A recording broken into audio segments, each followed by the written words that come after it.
Hi, I'm Laura Clark here with my dog Zane, and it has been an extraordinary year here at the Whatcom Humane Society. Thanks to the generosity of the community and people just like you, we are sitting in our new office in our fantastic new shelter. Our beautiful new shelter facility is located on over 12 acres. The animals in our care have access to fresh air, sunshine, roomy kennels, and quiet housing areas. Our veterinary clinic has space and resources to care for injured animals. Our staff and volunteers have office and workspaces, areas to socialize animals, and walking trails to exercise shelter dogs. Simply put, we love our new home. And while our address may have changed, our mission has not. The animals still need your help. For 111 years, the Whatcom Humane Society has cared for any animal in need. As an open admission shelter, we turn no animal away. Hamsters, kittens, rabbits, birds, dogs, reptiles, cats, horses, livestock, and more. Every animal in our care is treated with respect and dignity. This year, thousands of homeless, unwanted, and abused animals will come through our doors desperately needing our help. As tireless advocates for the animals in our community, our dedicated staff work 24/7 to protect and care for defenseless animals that are the victims of abuse and neglect. It's all right, mister.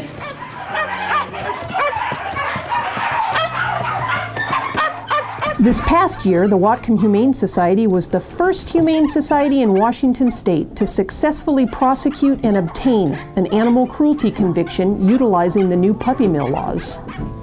Our life-saving work continues. More and more animals arrive at our door every day in need of care, comfort, services, and a second chance. The animals depend on us, and we depend on you. Please help us continue to help the animals in our community. They can't say thank you, but we can. Thank you so much for your support.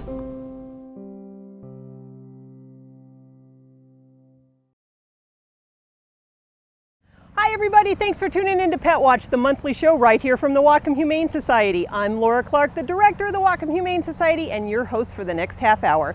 And you know folks, we are back at our Wildlife Rehabilitation Services Center in eastern Whatcom County. We promised you we'd be back to check in on all the animals, and oh my goodness, summer is here, warm weather is here, and that means orphaned and native wild animals that need some help. So we're going to spend today's show focusing here at the Wildlife Center, meeting some of the animals, meeting the staff here, the great interns here, some of our volunteers, and finding out ways that you can help native wild animals in need. So get comfy, this is going to be one heck of a show. We'll head inside and we'll be right back after these words. Bill, what do you think? Bonsai Kitty? Sure, why not? Bonsai Kitty.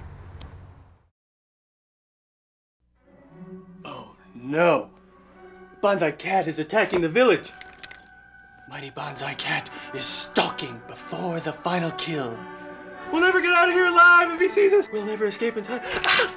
Medic! Medic! Is this the end of civilization? Mighty Bonsai Cat waits no more! Ah! With one flick of the tail, it's all over! Colonel, where's that airstrike ordinance? The bombers are useless against Bonsai Cat! Think of all the fun you can have with an adopted pet. Contact your local shelter or pet adoption center.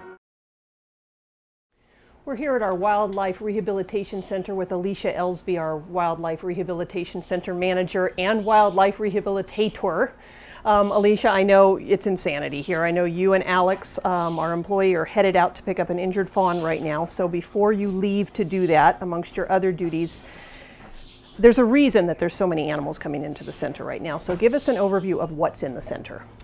Right now in the center we have baby bunnies, baby squirrels, baby raccoons, a lot of fawns, lots of baby songbirds, robins, sparrows, starlings, waterfowl, geese, ducks. We have a couple baby barn owls right now, our adult barn owl, an adult great horned owl, adult eagle, and a flying squirrel, actually. Okay, great. Nothing says fun like a flying squirrel. Yeah. So these animals don't just show up here. They come here because they're injured or they're orphans.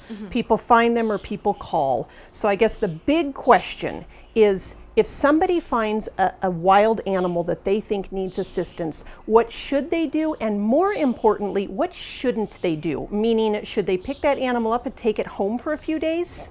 Yeah, no, definitely the what not to do's.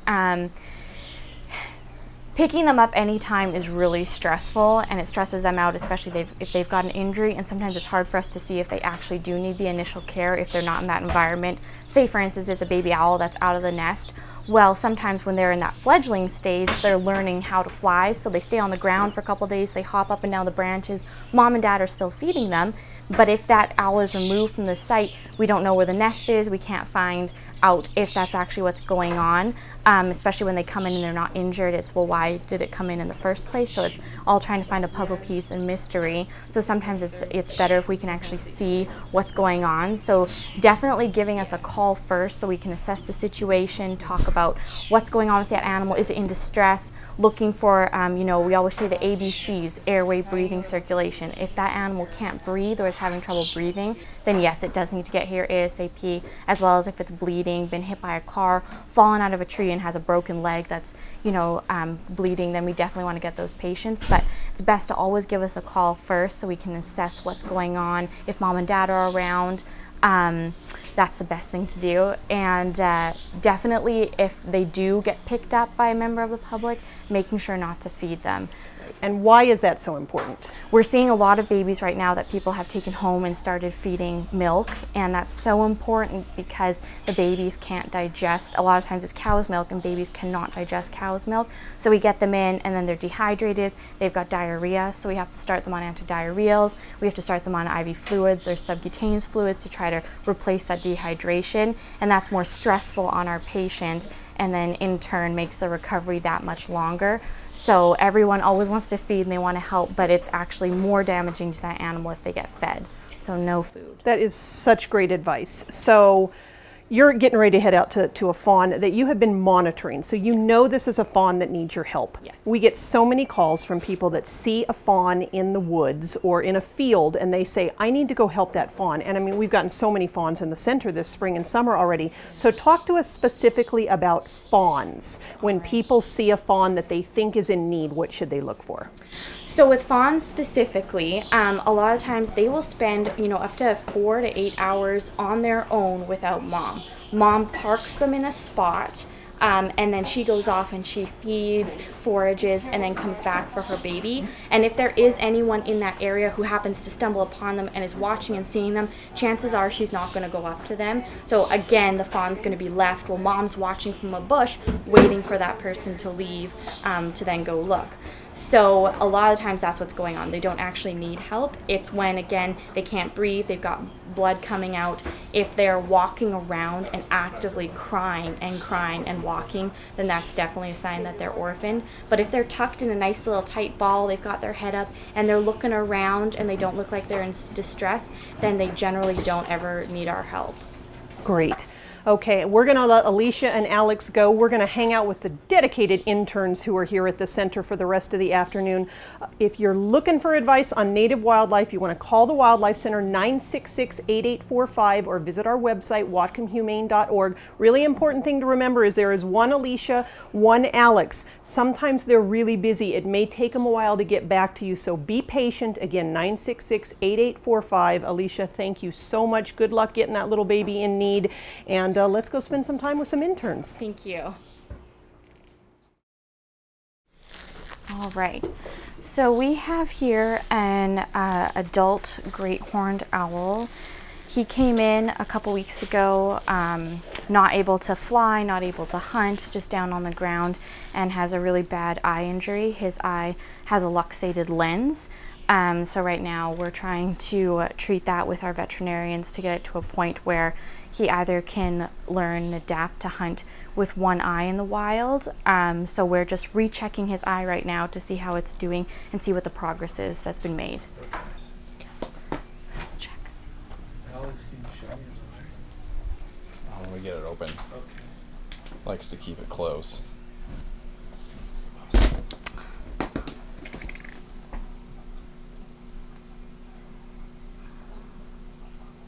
it.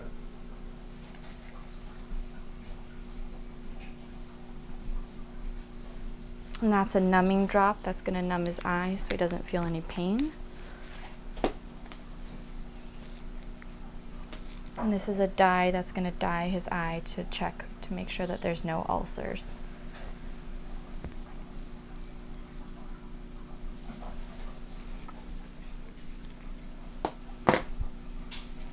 Then we rinse that stain out.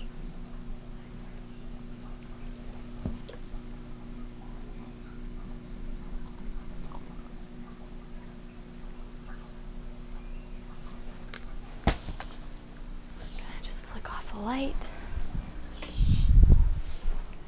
and take a look.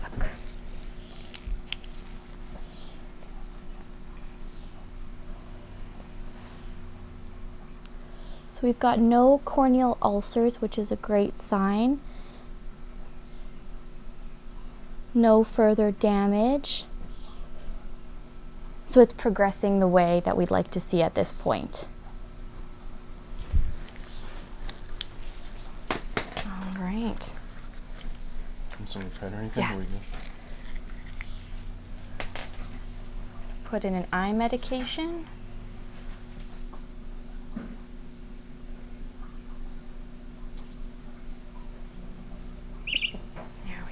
Alicia, if all goes well, what's his prognosis for release? If all goes well, pretty good actually. There's been a lot of studies that have been done and tests on owls being able to hunt with one eye because they use a lot of auditory as well, not just vision. So we're hoping for a successful release that he'll be able to hunt with the one eye. We are here in front of our Great Wildlife Center and we're with one of our interns, Claire. Claire, thanks for being with us today. So first and foremost, how long have you been interning? About a month now, so I'm about halfway through with my internship. I'll be here for 2 months. Okay, and where do you hail from? I'm originally from Mill Creek, Washington, but I go to school at the University of Montana, so. And you are studying what? Wildlife biology. And when you grow up, what are you going to be? You know, hopefully something along the lines of this. Wildlife rehabilitation is really the goal. However, I've also considered teaching as well, so something along those lines. And so has interning here at the Wildlife Center been quite the experience? Yes, it has. It's a lot of work, but it really did show me that this is something that I could do as a career. You know, before I came, I thought, well, you know, maybe this is something I'd like to do, but as I've been here, I've really come to realize that this is something that's perfect for me. So. Well, you've been doing a lot of work, so tell us about your day today. What have you been up to? Well, I started out swimming the wood ducks. So we have 3 baby wood ducks right now. It was actually their first day in the water today. However, we think it's really important with the babies to take them in the water at least once a day. We usually swim them for about 15 minutes. We call it hydrotherapy.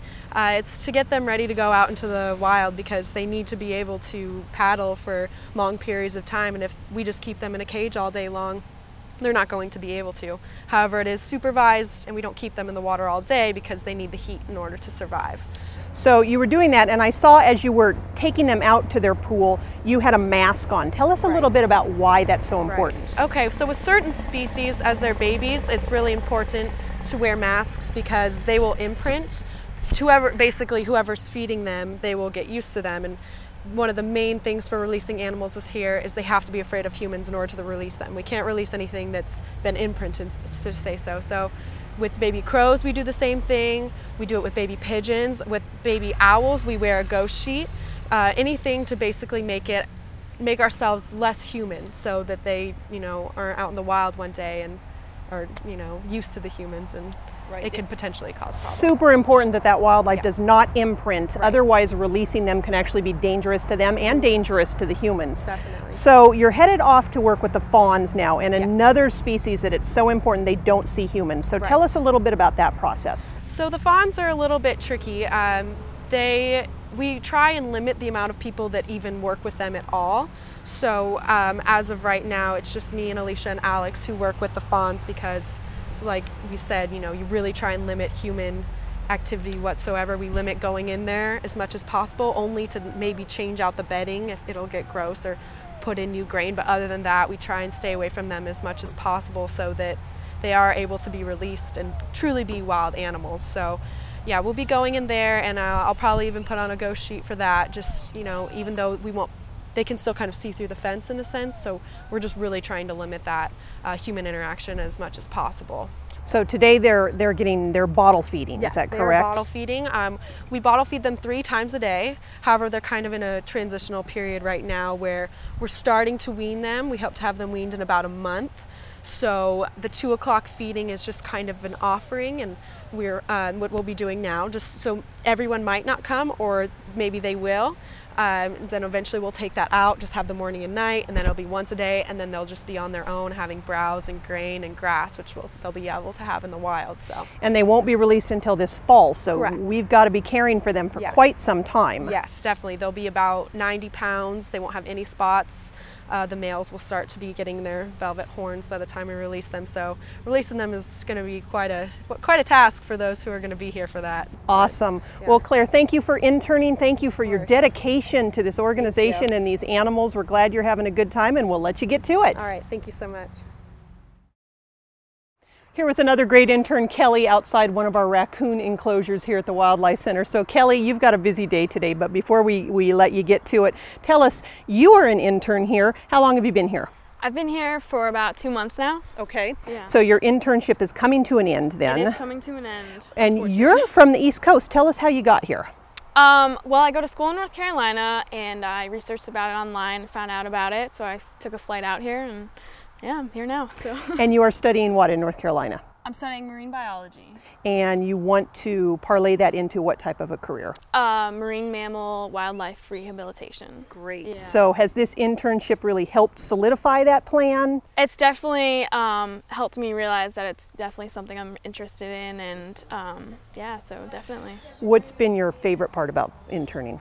Probably working with the raccoons and just learning. I've just learned so much, and just the staff and everyone is just so genuine, and it's just been an awesome experience. Well, we have loved having you. Yeah. So speaking of raccoons, Yes. you are all about the raccoons today. Yes, all about it. So tell us a little bit about what you're going to be doing. Okay, so I'm going to be bottle feeding the raccoons, so we're just going to be feeding them today. And what do you feed them? What's in that bottle? It's just a specialized raccoon formula that we get.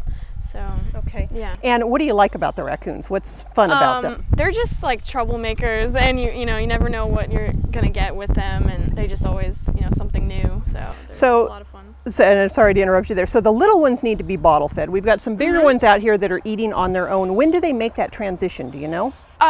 It's when they're over a certain weight, we don't have to bottle feed them anymore, and then they move on to like a juvenile diet. Okay. So it's a little. So we're going to be bottle feeding the babies. We're going to be just cleaning up the juvenile troublemakers out here. Yep. And I'll tell you, I'm with Kelly. I think raccoons are the coolest. They are troublemakers. So we'll let you glove up and get to it. Thanks so much. Thank you.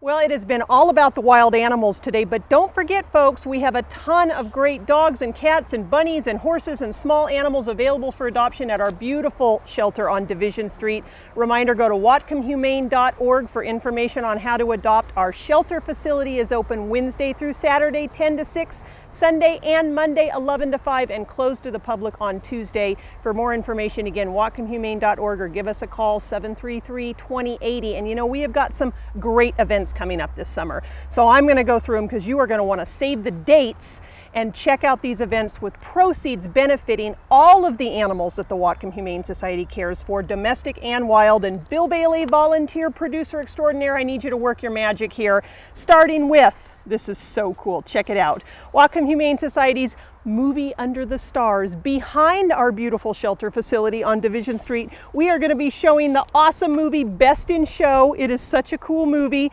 Friday, July 25th at dusk. Want to thank SSC for sponsoring that. There is going to be fun food, there's going to be fun drink, a great movie. Just $5 suggested donation. Come on out and watch a movie behind our shelter. Humans only, folks. No dogs allowed at this one because the shelter dogs are going to get to watch too. Won't that be fun? Okay, calling all golfers. That's all I know about golf, folks. Sorry. Our Putts for Pets golf tournament coming up Thursday, August 28th at the Bellingham Golf and Country Club. I don't know much about golf, but I'm going to go through all the details of the golf tournament.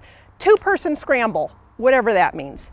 18 holes of golf with a cart, very cool. You get warm-up range balls and use of the driving range, right? That's what you do, right? I got that. Vegetarian buffet dinner, there's prizes, there's raffles, I believe there's beer, how can you not love that? And there's men's, women's, mixed, junior, and senior divisions. Check it out, come on out all you golfers. Putt for Pets, proceeds benefit the shelter, how can you not love it? And of course, my favorite event, Bill Bailey's favorite event, will be there, how can we not? Dog Days of Summer. It is right around the corner. Bill says it's his 11th Dog Days of Summer this year. I think it's my 1000th. So there you go. Lake Padden Park. It is Sunday. It is August 24th. I know you're going to be there. I know all the dogs are going to be there because it is the place to be if you are a cool dog or a cool dog person. And there is so much to do this year. The return of Hound Hill. The animal characterist will be drawing on t-shirts this year. You can get your dog's picture drawn on a t-shirt. There's games, there's contests, there's a 10K run, a 2.6 mile walk. There's team divisions, there's individual divisions, and it is a barrel of laughs for all things dogs and their people. And you cat folks are welcome to come too, just don't bring your cats. They will not find the joy in Dog Days of Summer. So, WhatcomHumane.org to register online for that event. Again, WhatcomHumane.org. We will see you all summer at these great events. Well, I think we've done just about everything we can here. Let's go check one last time with the interns, and we'll see you later. We are so lucky to have so many great interns with us this summer, living in impossible conditions, working round the clock for these animals. And Cynthia, thank you for being here interning. How long have you been here? Almost 4 weeks actually. 4 weeks, and you hail from where? I come from Northern California, so going to Humboldt State University. Studying what? Zoology. And when you're all done with your zoology degree, what do you think you're going to be doing? Wildlife rescue and rehabilitation, pretty much. So what brought you here? Why intern here? I actually know a couple of friends from where I used to work that had recommended this place, and on top of that I was just looking online for other opportunities to intern places around the country. So. And how's the experience been so far? Amazing. You get to live and breathe and live here, so you get to see it in the mornings, evenings, everything. So you spent some time with the raccoons today, and one of the things we saw you doing is you're trying to clean them up because they're just messy, and you were unlocking their enclosures. Is that for their safety or the safety of the public, or both? I think for both. Okay. Raccoons can get in and out of a lot of stuff because of their opposable thumbs, so it's for both, for there and for us too, so that they don't interact with humans as well. So awesome. Now, what are some of the other animals you've worked with while you've been here? Everything that we have. So baby barn owls, we have adult barn owls as well. We have raccoons, a lot of birds, multiple types of birds. There's a lot of baby crows, which are interesting. There's also possums and skunks and rabbits, and the list goes on and on. On and on. And what's your favorite? I gotta say the raccoons, actually. Everybody loves the raccoons. I spend majority of my time with them, and they're just awesome. So now, one thing, and I think the public will want to know, is it hard because unlike the domestic animals that you want to cuddle with, you want them to be loving, we want the exact opposite with these animals. So is it hard, especially with those raccoons that are such characters, to not form a bond with them? I think at first you just immediately want that connection because our first instinct is that, but once you realize what what you're really there for, it's not as hard, just because you know the purpose of it is to make sure that they're going to be wild and maintain wild, so when we release them. Well, so it's not that hard. You're doing a great job. Thank you so much. You're welcome. Thanks again to all of our interns. We only met a few today, and our great volunteers will let you get back to work. Thanks. Okay, thank you. Well, that was our show. I sure hope you enjoyed watching it as much as we enjoyed bringing it to you. A big, big thanks to all the interns and volunteers here, Alicia and Alex, our Wildlife Center staff. We only met a few of the folks that are responsible for taking care of all these animals. Want to thank Bill Bailey, our volunteer producer extraordinaire. Want to thank BTV Channel 10, Comcast, all of the dedicated staff and volunteers at the Whatcom Humane Society for caring for any animal in need, wild or domestic. A quick reminder, folks, warm weather is here. Be safe. Leave your animal at home on hot days. Don't take them in the car, or you're going to see our animal control officers and they won't be happy. Make sure your animal has ID. Dog licenses can be your dog's ticket home, and it's the law. Whatcom Humane Society offers low-cost microchipping. Come on down to the shelter and check it out. And that's all for today. I'm Laura Clark. We'll see you next time right here on PetWatch.